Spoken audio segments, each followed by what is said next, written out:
Election has come and gone. And the wisest have once said, election have consequences, and so are the results that follow thereafter.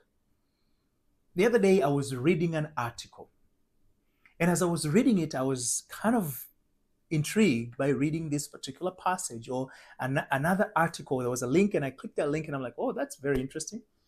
That a number of known people are fleeing out of the United States.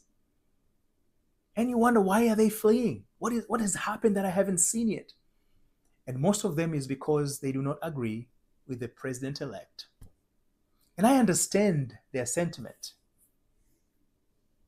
And it makes sense to them because of where they're coming from. But it is the fear that shapes us to react in a particular manner or fashion.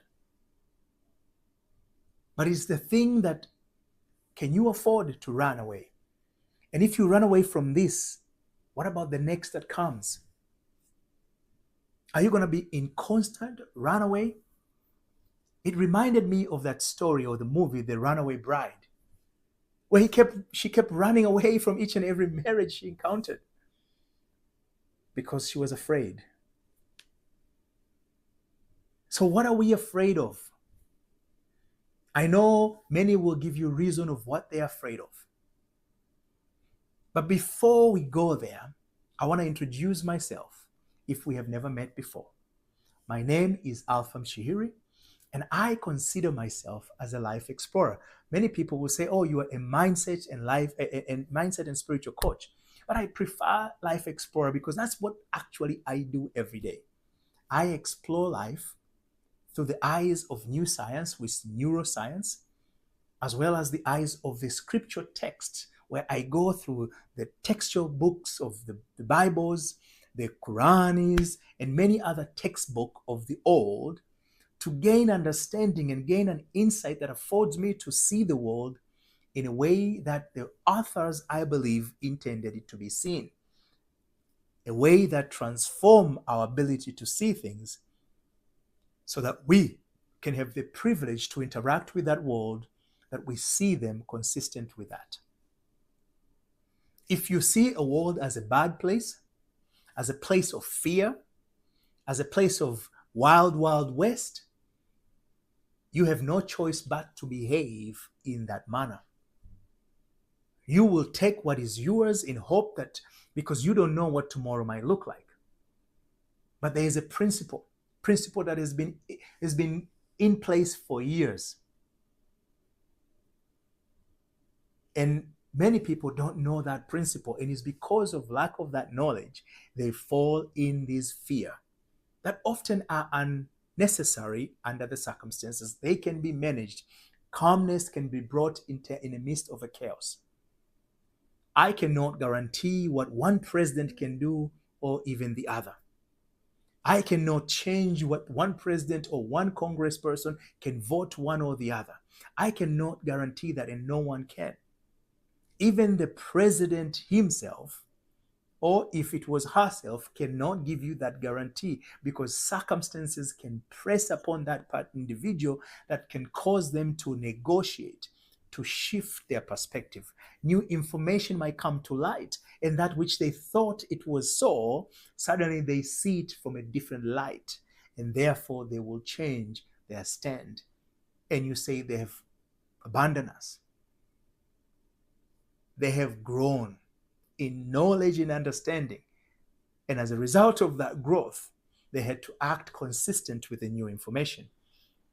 This is not to defend one or the other, but it's to talk about how people change and evolve, and the risk of looking to people as a way to save your life. You are responsible of your own life in many ways. I want to share with you a book that I've written. So every week I'm going to share something from that book. And the book is about Beyond the Result. That's the title of the book. And in this book, it was inspired out of what happened. I saw what people said 8 years ago when President Trump came into power, the fear that people had, Many actually were treated in psychiatric approach because they were in despair, distressed, and as a result, they had to be treated for that. There was a lot of those cases I used to read. But suddenly, it is deja vu for many of them.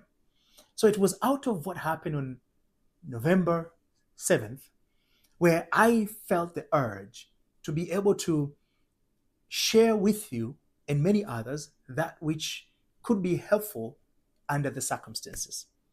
There's one side that they're celebrating, there's one side that they are heartbroken.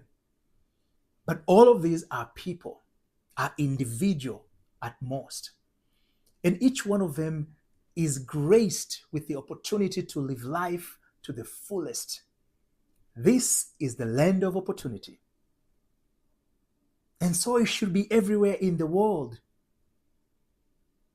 And the events that happens, whatever that might be, should not deprive us, should not deny us of that very privilege that is coined in the very institution of the United States, and probably in each and every country, however it was coded to.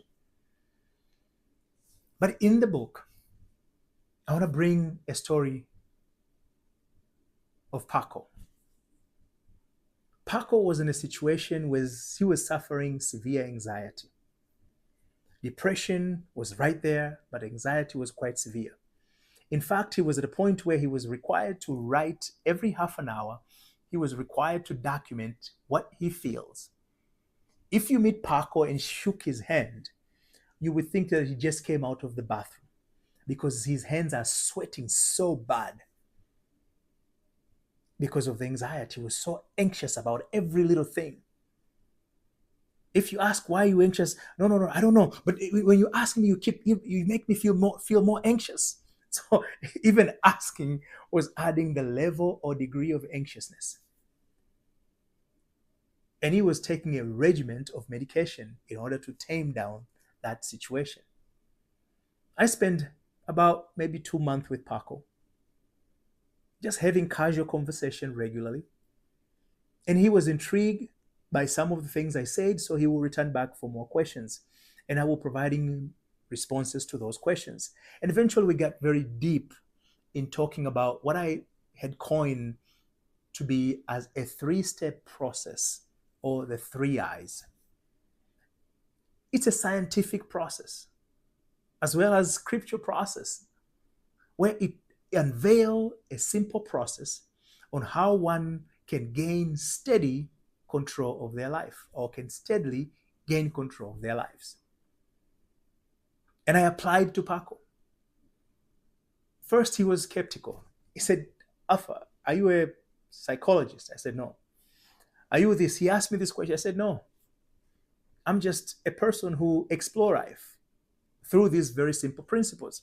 The principle that psychology uses, the principle that neuroscience informs us, the principle that has been discussed for ages by the ancient scriptures, through the ancient scriptures, I will say.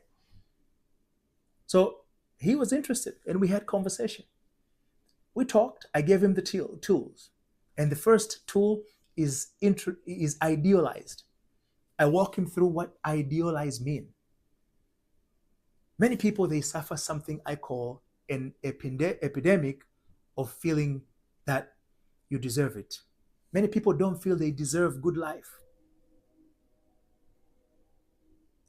It's a question that many are struggling with.